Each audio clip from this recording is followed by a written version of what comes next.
जय हिंद साथियों, आज के इस क्लास में आप सभी का बहुत बहुत स्वागत है। तो साथियों, बिहार पुलिस सिपाही की नई भर्ती 2025 के लिए आज हम लोग इस करंट पब्लिकेशन के बुक से प्रीवियस ईयर पेपर को सॉल्व करेंगे, जो कि साथियों 7 अगस्त 2024 को बिहार पुलिस का एग्ज़ाम हुआ था। तो साथियों 7 अगस्त के पेपर को हम लोग 2 क्लास में कंप्लीट करेंगे। तो आपका पहला क्लास हो चुका है, उसका लिंक आपको डिस्क्रिप्शन बॉक्स में मिल जाएगा। आज आपका दूसरा क्लास चलेगा। और साथियों इस बुक की बात करें, इसमें 2010 से लेकर 2024 तक पूरा पेपर दिया हुआ है। टोटल इसमें आपको 33 सेट देखने को मिल जाता है। हर एक सेट फुल डिस्कशन के साथ दिया हुआ है। तो आप लोग इस बुक को परचेज करके सेट लगा सकते हैं। इससे आपको पता चलेगा एग्जाम में किस टाइप से क्वेश्चन बनता है। तो चलिए इसी के साथ आज के सेशन को स्टार्ट करते हैं। तो साथियों आज के सेशन का पहला क्वेश्चन देखिए, निम्न में से कौन सा गैर बाजार क्रियाओं का उदाहरण है। चलिए सभी ऑप्शन को ध्यान से पढ़िए। और साथियों अगर आपको इन सेट में किसी भी क्वेश्चन का आंसर आता है तो आप सभी को नीचे लाइव चैट में या फिर कमेंट बॉक्स में अपना अपना आंसर जरूर बताना है। तो देखिए गैर बाजार क्रियाओं का उदाहरण आपको बताना है। तो देखिए गैर बाजार गतिविधियां क्या होती है, इसमें आदमी जो है स्वयं अपने उपभोग के लिए किसी भी चीज़ का उत्पादन करती है। जैसे यहाँ पर देखिए राम के पास एक गाय है और उसका दूध वह स्वयं उपभोग करता है। ये आपका क्या है, गैर बाजार क्रियाओं का उदाहरण है। बी ऑप्शन में है मोहन एक कृषक है और वह फसल बेचता है। तो देखिए मोहन एक किसान है और फसल को क्या करता है, स्वयं नहीं खाता है, ये बेचता है। तो ये गैर बाजार क्रियाओं में नहीं आएगा। काजू एक दुकानदार है और वह किराने का सामान बेचता है। नेहा एक बुटीक चलाती है और ऑर्डर पर कपड़े सिलती है।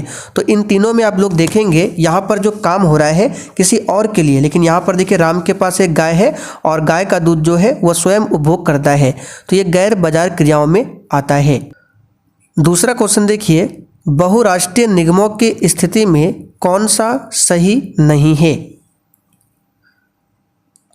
तो यहाँ पर देखिए इस क्वेश्चन का आंसर क्या होगा, कौन सा सही नहीं है ये बताना है। तो देखिए निर्मित उत्पादों को विश्व स्तर पर बेचा जाता है बहुराष्ट्रीय निगमों में, ये आपका सही है।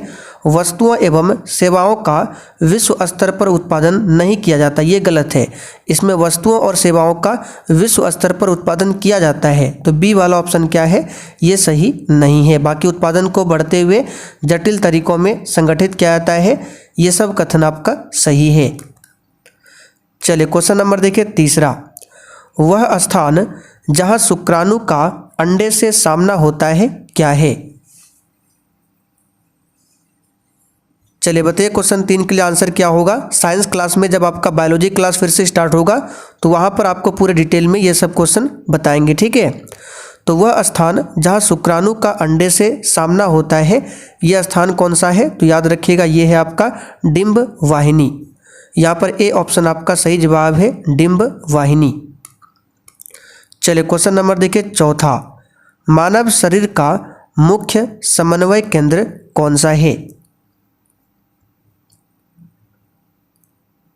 तो इस क्वेश्चन का आंसर हो जाएगा मस्तिष्क। मस्तिष्क जो है मानव शरीर का मुख्य समन्वय केंद्र होता है। मस्तिष्क की बात करें तो मस्तिष्क और रीढ़ की हड्डी ये केंद्रीय तंत्रिका तंत्र का निर्माण करते हैं। मस्तिष्क की बात करें तो मस्तिष्क के 3 प्रमुख भाग होते हैं, अग्र मस्तिष्क, मध्य मस्तिष्क और पश्च मस्तिष्क। अब यहाँ से क्वेश्चन बनता है कि मनुष्य जो सोचने का काम करता है वो किस भाग से करता है, तो अग्र मस्तिष्क, यानी कि मनुष्य का जो सोचने का काम होता है वो अग्र मस्तिष्क के द्वारा ही होता है। और इसी मस्तिष्क में होता है पीयूष ग्रंथि, ठीक है, पीयूष ग्रंथि जो कि मानव शरीर की सबसे छोटी ग्रंथि है। और इसी पीयूष ग्रंथि से कौन सा हार्मोन निकलता है, तो क्लास में हम सब बता चुके हैं, वृद्धि हार्मोन निकलता है। चलिए आगे देखिए, कठोर कैल्शियम कार्बोनेट का बना हुआ कंकाल किसका गुण है। और जो भी साथी चैनल पर पहली बार आए हैं, अगर आपने अभी तक बिहार पुलिस 2025 के लिए बैच को ज्वाइन नहीं किया है तो ये व्हाट्सअप नंबर है, इस पर मैसेज करके आप लोग बैच के बारे में जानकारी ले सकते हैं। तो कठोर कैल्शियम कार्बोनेट का बना हुआ कंकाल किसका गुण है, तो ये है इकाइनोडर्मिटा का। यहाँ पर डी ऑप्शन आपका सही जवाब है। बायोलॉजी क्लास में ये सब आपको डिटेल में पढ़ाया जाएगा। एक अपसारी दर्पण कौन सा है, और इस बैच में आपका पॉलिटी में 12 क्लास आपका कंप्लीट हो चुका है, साइंस में लगभग 17 क्लास और ज्योग्राफी में 7 क्लास आपका कंप्लीट हो चुका है। तो अभी भी समय है, आप लोग देर मत कीजिए। बाकी जो भी क्लास आपका छूटा हुआ है, क्लास का PDF, क्लास का नोट्स, क्वेश्चन बैंक, ये सारा कुछ आपको मिल जाएगा। ठीक है, तो जाकर आप लोग ज्वाइन कर सकते हैं। तो एक अपसारी दर्पण कौन सा है? तो ये तो 10th क्लास का क्वेश्चन है, सिंपल सा। इसका आंसर क्या हो जाएगा? तो इसका आंसर हो जाएगा उत्तल दर्पण। उत्तल दर्पण को ही अपसारी दर्पण कहते हैं और अवतल दर्पण को क्या बोलते हैं? अभिसारी दर्पण। ठीक है, तो अभिसारी पूछे तो क्या हो जाएगा? अवतल, और अपसारी पूछे तो ये हो जाएगा उत्तल दर्पण। चलिए आगे देखिए क्वेश्चन 7। यदि एक वस्तु का द्रव्यमान 4 गुना होता है तथा इसका वेग आधा हो जाता है तो वस्तु का संवेग क्या होगा? चलिए क्वेश्चन 7 के लिए आंसर बताइए। ये क्वेश्चन हम क्लास में आपको बता चुके हैं, साइंस क्लास में। टोटल जो आपका 17 क्लास कंप्लीट हो चुका है उसी में ये क्वेश्चन हमने कराया था। देखिए वस्तु का द्रव्यमान कितना है? m है आपका 4। इसका वेग कितना हो जाता है? आधा हो जाता है, यानी वेग जो है 1/2 हो जाता है। तो संवेग आपको बताना है। तो संवेग आप सभी जानते हैं P बराबर क्या होता है? m × v। तो m के जगह पे आपको रखना है 4 गुना और v कितना हो जाता है? आधा। 2 से 4 कटेगा 2, तो यहाँ पे कितना आ रहा है? 2। तो यहाँ पे देखिए संवेग क्या हो जाएगा? यहाँ पर क्या है? 2, यानी कि 2 गुना हो जाएगा। यहाँ पर बी ऑप्शन आपका सही जवाब है। ध्यान रखिए कितना हो जाएगा? 2 गुना हो जाएगा। चलिए क्वेश्चन नंबर देखिए 8। विद्युत उपकरणों को अति भारण के कारण लघु पतन से सुरक्षित रखने के लिए सबसे महत्वपूर्ण सुरक्षा विधि क्या है? और संवेग आपका क्या है? अदिश राशि है या फिर सदिश? तो याद रखिएगा संवेग, वेग, ठीक है, विस्थापन, ये सभी क्या है? सदिश राशि का उदाहरण है। तो इसका आंसर हो जाएगा फ्यूज का उपयोग किया जाता है। फ्यूज की बात करें, ये किसके मिश्रण से बनता है? तो सीसा और टीन के मिश्रण से बनता है फ्यूज। और फ्यूज की बात करें तो इसको सर्किट में किस क्रम में जोड़ा जाता है? तो फ्यूज को परिपथ में श्रेणी क्रम में जोड़ा जाता है। किस क्रम में जोड़ा जाता है? श्रेणी क्रम में जोड़ा जाता है। बाकी फ्यूज के बारे में जो भी क्वेश्चन और बनता है ये सब डिस्कशन आपका हो चुका है। अगला क्वेश्चन देखिए, रिक्त स्थानों की पूर्ति कीजिए। बिहार में डैश वन्यजीव अभ्यारण्य, डैश राष्ट्रीय पार्क और डैश टाइगर रिजर्व है। यानी कि आपको बताना है बिहार में कितने वन्यजीव अभ्यारण्य है, कितने राष्ट्रीय पार्क है और कितने टाइगर रिजर्व है। तो देखिए जिन्होंने भी 7 अगस्त का पेपर दिया होगा उनको ये क्वेश्चन मिला होगा। तो बिहार में टोटल 13 वन्यजीव अभ्यारण्य है, 1 राष्ट्रीय पार्क है और 1 टाइगर रिजर्व है। अब राष्ट्रीय पार्क की बात करें, एक कौन सा राष्ट्रीय पार्क है? तो वाल्मीकि राष्ट्रीय पार्क, जो कि बिहार का एकमात्र राष्ट्रीय पार्क है। और कहाँ पर है? तो पश्चिमी चंपारण में। बिहार में एक टाइगर रिजर्व भी है और उसका नाम है वाल्मीकि टाइगर रिजर्व। ये भी कहाँ पर है? तो ये बिहार के पश्चिमी चंपारण में है, ध्यान रखिएगा। चलिए आगे देखते हैं क्वेश्चन नंबर 10। सूची 1 को सूची 2 से सुमेलित कीजिए तथा नीचे दिए गए कूटों की सहायता से उत्तर चुनिए। यहाँ पर आपको इसका मिलान करना है और आंसर यहाँ से बताना है। तो भाबर की बात करें तो भाबर क्या हो जाएगा? तो सबसे पहले हम तराई को देखते हैं। ठीक है, तराई क्या होता है? तो घने जंगल और वन्य प्राणियों वाला क्षेत्र को कहते हैं तराई। तो 2 का यहाँ पर हो जाएगा 3। ठीक है, और बांगर की बात करें तो हमने आपको बताया था ज्योग्राफी क्लास में, पुरानी जलोढ़ मिट्टी को बांगर, नई जलोढ़ मिट्टी को खादर। तो बांगर किसको कहेंगे? पुराना जलोढ़, यानी कि 2 का 3, 3 का 4। खादर किसको कहेंगे? युवा निक्षेप, यानी कि नए जलोढ़ मिट्टी को खादर कहेंगे। तो 4 का 1। तो आइए देखते हैं 2 का 3, 3 का 4। ठीक है, 2 का 3। तो 2 का 3 देखिए किस में है? तो 2 का 3 देख सकते हैं ऑप्शन ए में। 2 का 3, 3 का 4, 4 का 1, 1 का 2। यहाँ पर ए ऑप्शन ही आपका सही आंसर है। चलिए आगे देखते हैं क्वेश्चन नंबर 11। निम्नलिखित को सुमेलित कीजिए। नदी है और सहायक नदियां हैं। तो गोदावरी की सहायक नदी आपका हो जाएगा वैनगंगा, जो कि तीसरा ऑप्शन में दिया हुआ है। गंगा की सहायक नदी कोसी हो जाएगा। अच्छा, गंगा की सबसे बड़ी सहायक नदी पूछे तो यमुना हो जाएगा। ठीक है, अच्छा यमुना की कौन कौन से सहायक नदियां हैं? तो इसके लिए ट्रिक बताया था हमने, KBC, कैन, बेतवा, चंबल, ये यमुना की सहायक नदियां हैं। तो गोदावरी की सहायक नदी वैनगंगा, गंगा की सहायक नदी कोसी हो जाएगा। कृष्णा की बात करें तो कृष्णा की सहायक नदी है कोयना और कावेरी की सहायक नदी है अमरावती। तो यहाँ पर देखिए एक का हो जाएगा आपका 3, एक का 3, 2 का 4। देखिए किस ऑप्शन में एक का 3, 2 का 4 दोनों ऑप्शन में है। और देख लेते हैं 3 का क्या था 2, 3 का 2, ठीक है 3 का 2 यहाँ पर देख सकते हैं। चलिए इसका आंसर हो जाएगा बी ऑप्शन, 1 का 3, 2 का 4, 3 का 1, 3 का 2 और 4 का 1, ठीक है बी वाला ऑप्शन यहाँ पर आपका सही है। आगे देखते हैं निम्न में से कौन सा खनिज मोनाजाइट रेत में मिलता है। चलिए बहुत ही शानदार क्वेश्चन पूछा गया है और जब आपका ज्योग्राफी क्लास फिर से स्टार्ट होगा वहाँ पर पूरा डिटेल में आपको बताया जाएगा और बहुत ही जल्द आपका हिस्ट्री और स्पेशल बिहार जीके का भी क्लास स्टार्ट हो जाएगा। इसलिए आप लोग देर मत कीजिए, ये व्हाट्सअप नंबर ऊपर लिखा हुआ है, इस पर मैसेज करके आप लोग जानकारी ले सकते हैं। तो कौन सा खनिज मोनाजाइट रेत में मिलता है, तो ये है थोरियम, ठीक है यहाँ पर बी ऑप्शन आपका सही जवाब है। अच्छा पिंच ब्लेड पूछे,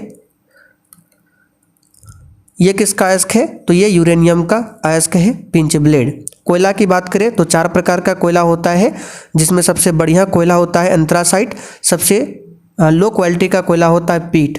किस कोयला को भूरा कोयला कहते हैं, लिग्नाइट, लिग्नाइट को भूरा कोयला कहते हैं। सोना का सिंबल क्या होता है, Au। परमाणु क्रमांक कितना होता है, 79। ये सब क्वेश्चन आता है, ध्यान रखिएगा।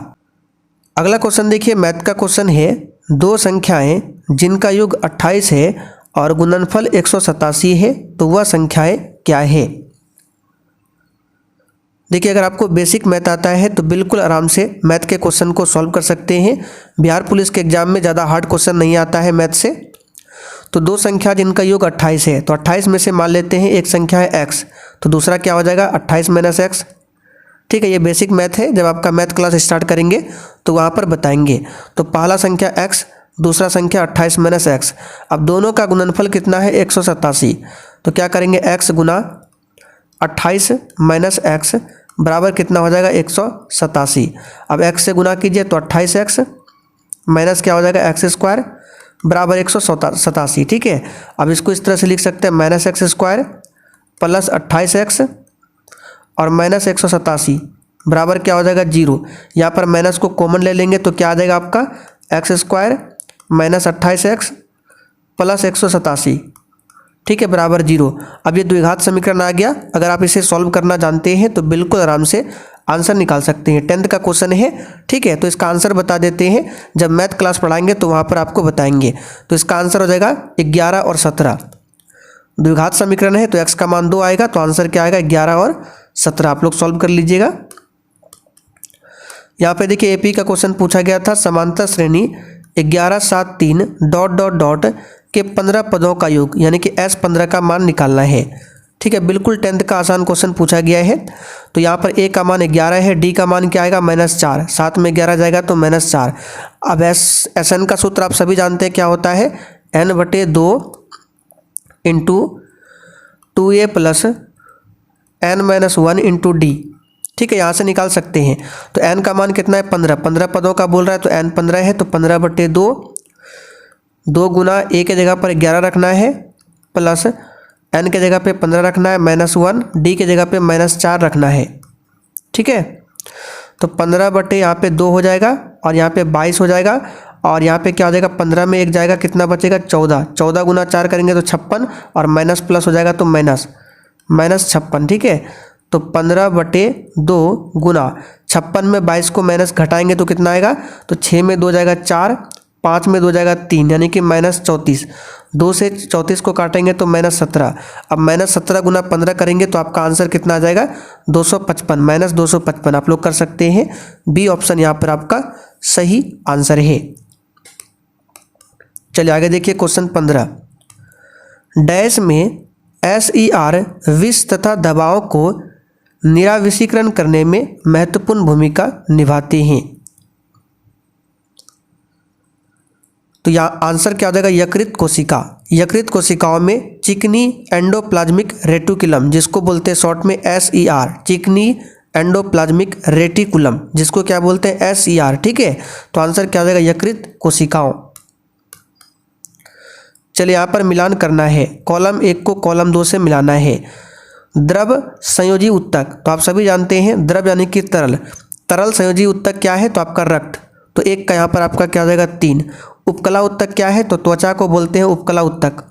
जोड़ों की सतह इसको बोलते हैं उपास्थि, ठीक है। और तंत्रिका उत्तक क्या हो जाएगा आपका रीढ़ की हड्डी, यानी कि इंग्लिश में बोलते हैं रीढ़ की हड्डी को स्पाइनल कॉर्ड, स्पाइनल कॉर्ड को हिंदी में बोलते हैं रीढ़ की हड्डी। तो ये आपका तंत्रिका उत्तक का उदाहरण है। तो 1 का आपका 3, 2 का 2, 1 का 3, 2 का 2, ठीक है। फिर 3 का आपका 4 हो जाएगा, तो 3 का यहाँ पर 1 दिया, ये तो होगा नहीं, तो 1 का 3 देखिए इसमें भी है, इसमें ये बी वाला ऑप्शन आपका यहाँ पर सही है। आगे देखिए, यह सिद्ध करने के लिए कि जीवन की उत्पत्ति कार्बनिक अणुओं से हुई है, मिलर और यूरे द्वारा एक प्रयोग किया गया था। तो उन्होंने जो गैसें ली वे कौन सी गैसें थी।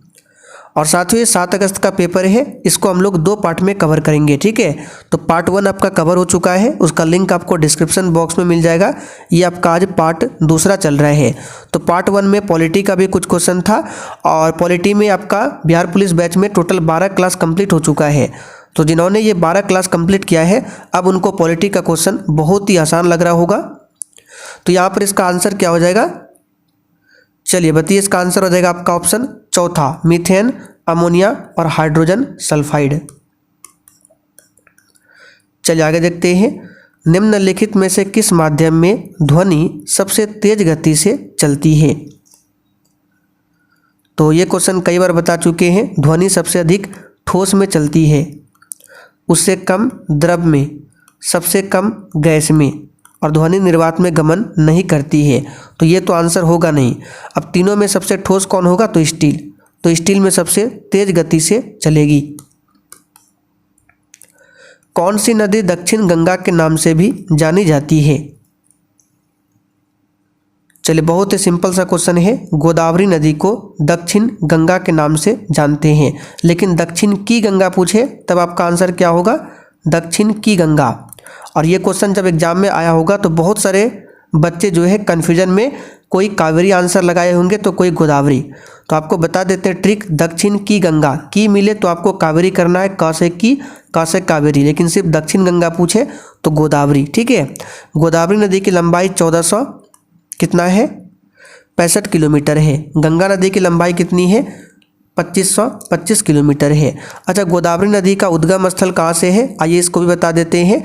तो इसका उद्गम जो है महाराष्ट्र के नासिक जिले के त्र्यंबकेश्वर में एक ब्रह्मगिरी की पर्वत है, वहाँ से गोदावरी नदी निकलती है। कृष्णा नदी की लंबाई कितनी है 1400 किलोमीटर, ये भी ध्यान रखना है। चलिए आगे देखते हैं, वन्यजीव अभ्यारण्य है और एक तरफ राज्य है। तो कोयना वन्यजीव अभ्यारण्य ये आपको महाराष्ट्र में देखने को मिलेगा। इतुरंगम जो है ये आपको तेलंगाना में देखने को मिलेगा। सरिस्का तो आप सभी जानते हैं राजस्थान, चंद्रप्रभा उत्तर प्रदेश। तो 1 का C 2 का D, 1 का C 2 का D, ठीक है। केवल यहाँ पर ए ऑप्शन में ही दिया हुआ है। चलिए आगे देखते हैं, बिहार में जब पहली बार राष्ट्रपति शासन लगाया गया तो उस समय राज्य के राज्यपाल कौन थे। इस क्वेश्चन को हमने स्पेशल बिहार का जो नोट्स है उसमें भी डाला है। तो इसका आंसर क्या हो जाएगा, नित्यानंद कानूनगो। अच्छा, बिहार में पहली बार राष्ट्रपति शासन कब लागू हुआ था तो 1968, ठीक है। पूरा डेट है 29 जून 1968 को लागू हुआ था, और 26 फरवरी 1969 को, ठीक है, ये समाप्त हुआ था। तो पहला बार राष्ट्रपति शासन लगा था 1968 में, ध्यान रखिएगा। चलिए 22 नंबर देखिए, निम्नलिखित में से गलत कथन चुनिए। तो बिहार विधान परिषद सचिवालय 1952 से कार्य कर रहा है, ये गलत है, यहीं पर गलत है। 1952 से नहीं, 1950 से। तो कथन ऑप्शन ए ही यहाँ पर गलत है, बाकी सब ये सही है।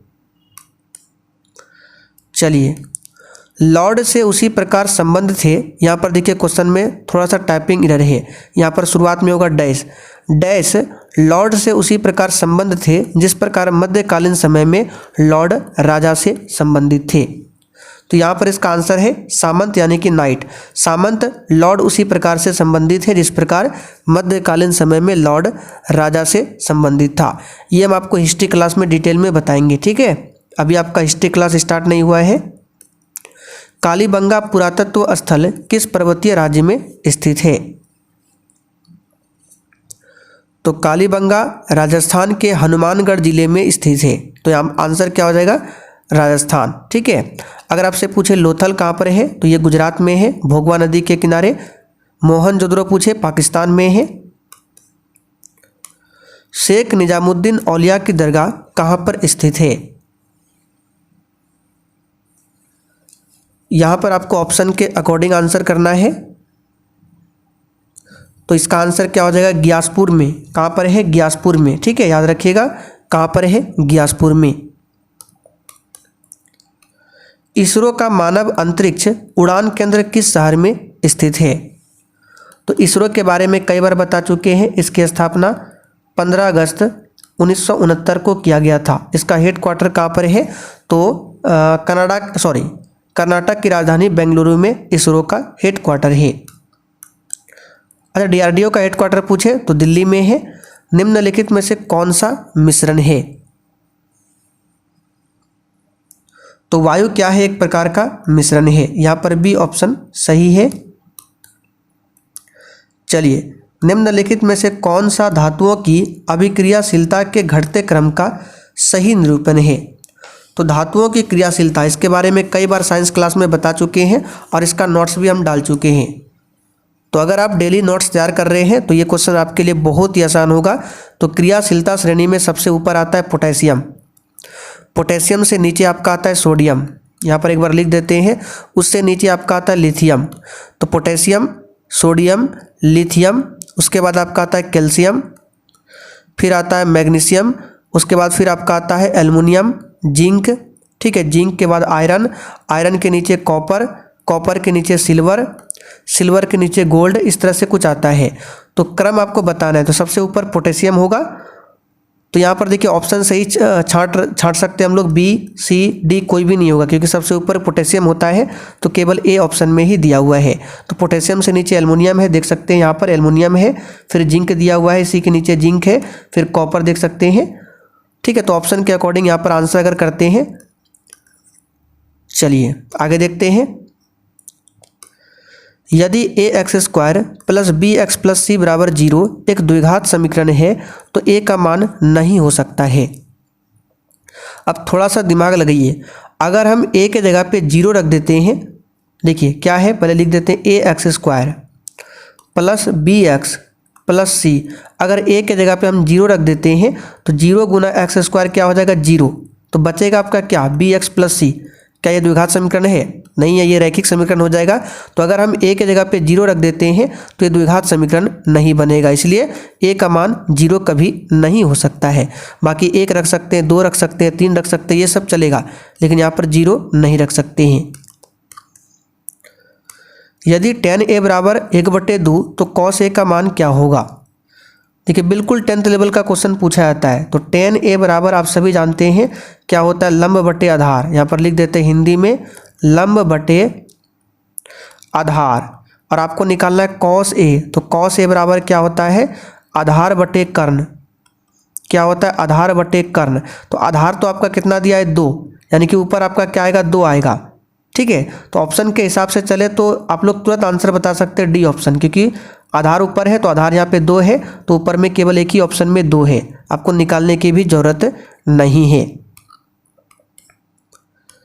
हेनरी कोट के किस आविष्कार से शुद्ध और अच्छा लोहा बनाना संभव हुआ था? तो ये सब क्वेश्चन याद रखने वाला है, इसको याद रखिएगा। इसका आंसर होगा पडलिंग यानी कि संडोलन। रविंद्रनाथ टैगोर ने विभाजन का दिन 16 अक्टूबर 1905 को किस दिवस के रूप में मनाने का आह्वान किया था?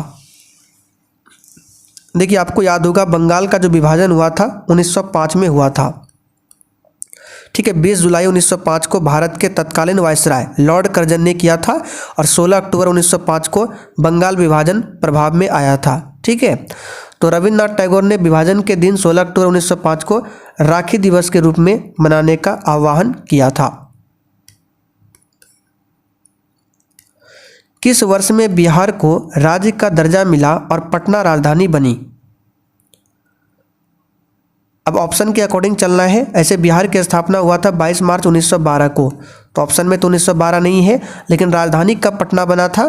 तो 1936 में बिहार से जब उड़ीसा अलग हो जाता है तो उस समय पटना बिहार की राजधानी बनाया गया था। तो आंसर लगा सकते हैं सी ऑप्शन 1936।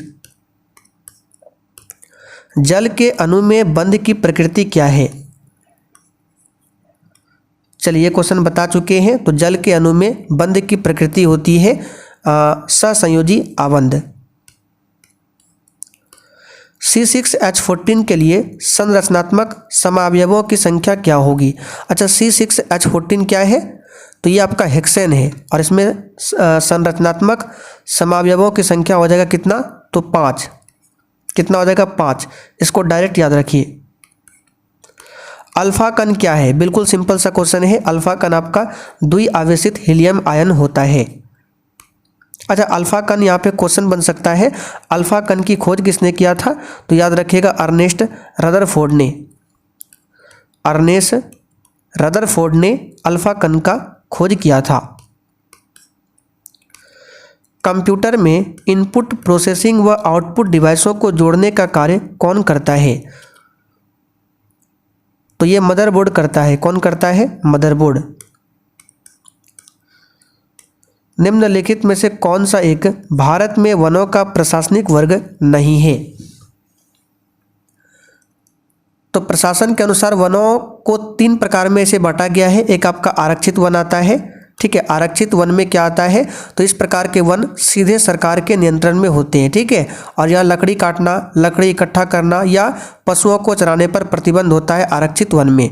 तो पहला प्रकार आपका ये हो गया। दूसरा होता है संरक्षित वन, ठीक है। तो संरक्षित वनों की देखभाल जो है प्रशासन द्वारा की जाती है। और तीसरा होता है अवर्गीकृत वन, राज्य वन नहीं होता है। तो यहाँ पर पूछा गया है भारत में वनों का प्रशासनिक वर्ग कौन सा नहीं है? तो राज्य वन नहीं है, बाकी संरक्षित वन, आरक्षित वन, अवर्गीकृत वन ये सभी है। भारतीय नौसेना एवं AIAF में अप्रैल 2024 को शामिल मिसाइल का नाम क्या है? तो 2024 का करंट अफेयर्स है, इसका आंसर बता देते हैं। इसका आंसर हो जाएगा रैम्पेज। आगे देखिए, द कॉन्स्पिरेसी टू आउट्स मी फ्रॉम द प्रेसिडेंसी, इस पुस्तक के लेखक कौन है? तो इसका आंसर है गोटबाया राजपक्षे, जो कि श्रीलंका के पूर्व राष्ट्रपति रहे थे। फ्रांस के सर्वोच्च नागरिक सम्मान से वर्ष 2024 में किसे सम्मानित किया गया? तो इसका आंसर है शशि थरूर को, ठीक है। चलिए आगे देखिए, निम्नलिखित में से कौन सी मिसाइल एंटी टैंक मिसाइल है? तो नाग जो है आपका एंटी टैंक मिसाइल है, इस बात को ध्यान रखिएगा। इसका रेंज जो है मिनिमम 500 मीटर है और मैक्सिमम की बात करें तो 4 किलोमीटर तक है। तो चलिए 7 अगस्त 2024 का जो पेपर है यहीं पर कंप्लीट करते हैं। बाकी जो भी थोड़ा बहुत इंग्लिश का क्वेश्चन और मैथ का क्वेश्चन बच गया है उसको बाद में हम लोग कवर करेंगे। तो आप लोग कमेंट करके बताइए आपने आज के सेट में कितने क्वेश्चन सही किए हैं, और जिनको भी बैच चाहिए आप लोग इस व्हाट्सएप नंबर पर मैसेज कर सकते हैं।